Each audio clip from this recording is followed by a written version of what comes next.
Halo semuanya, hari ini kami akan mempresentasikan hasil penelitian kami yang berjudul Space Learning, Metode Assemble untuk Neural Network.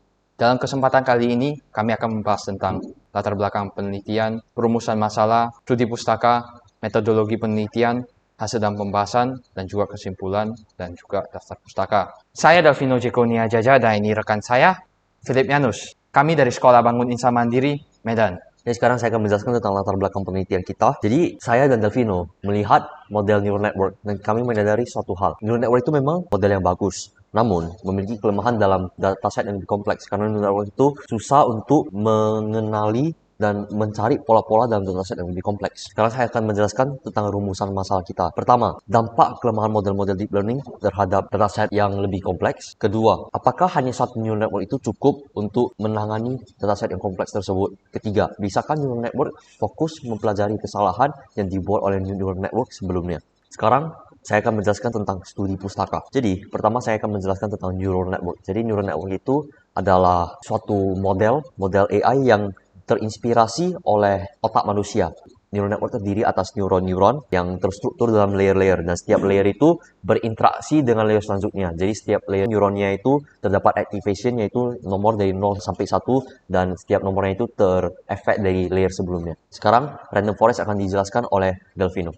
Nah, random forest merupakan penggabungan dari beberapa decision tree, dan setiap decision tree dilatih dengan bootstrap data yang berbeda-beda. Hasilnya akan diambil melalui rata-rata atau voting. Kenapa random forest bisa sangat efektif dan populer? Karena dapat meminimalkan resiko overfitting. Selanjutnya ADABUS. ADABUS atau Adaptive Boosting adalah sebuah algoritma machine learning yang digunakan untuk meningkatkan kemampuan prediksi dengan menggabungkan beberapa model lemah menjadi satu model yang kuat. Dengan memberi bobot-bobot kesalahan yang dibuat agar dapat fokus mempelajari kesalahan.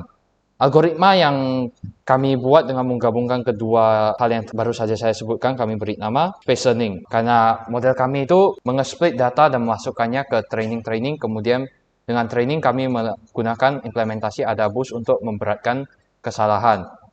Kemudian setelah training loopnya selesai, kami menghitung akurasi.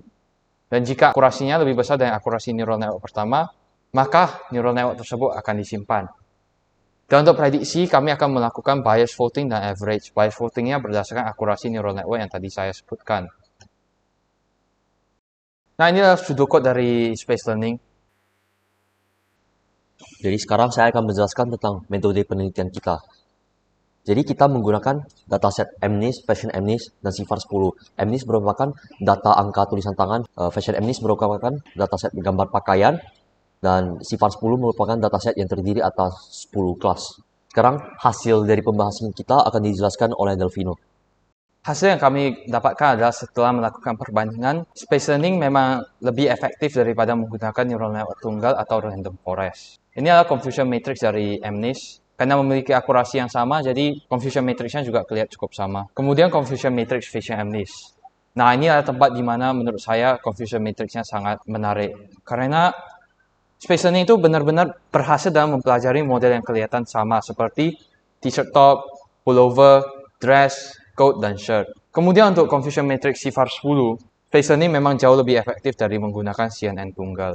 Nah, setelah ini adalah grafik konfigurasi dari jumlah neural network dan banyak data per neural network. Jumlah neural network. Semakin banyak neural network sebenarnya tidak semakin bagus karena dapat menghasilkan voting yang ribut. Untuk menyelesaikan masalah tersebut, kami mendapatkan sebuah solusi, yaitu kami hanya menyimpan model yang lebih akurat daripada neural network pertama. Nah, untuk banyak data, semakin banyak data tentu saja semakin bagus. Untuk grafik konfigurasi, akurasi bobot kesalahan dan jumlah training loop itu tidak memberi efek yang sangat besar dengan sendirinya. Untuk saat ini, sweet spot yang kami dapatkan untuk Space Learning adalah dengan 15 neural network, 12.000 training data atau sekitar 20% dari data yang kami gunakan. Satu untuk yang benar dan 3 untuk kesalahan untuk pembobotannya. Dan training loop 15-20. Kesimpulan yang dapat kami dapatkan dari penelitian ini adalah, pertama, neural network itu memang efektif untuk data sederhana. Namun ketika menemukan data kompleks, dibutuhkan pendekatan yang lebih kuat. Solusi yang kami gunakan dalam penelitian ini adalah teknik Assemble Space Learning. Space Learning dapat meningkatkan akurasi dan mengurangi kesulitan membedakan data yang mirip. Kombinasi neural network dan Space Learning sangat efektif untuk data yang kompleks. Nah, sekarang untuk bagian daftar pustaka, terima kasih telah memperhatikan presentasi yang dibuat oleh saya dan rekan saya. Kami ucapkan terima kasih. Terima kasih.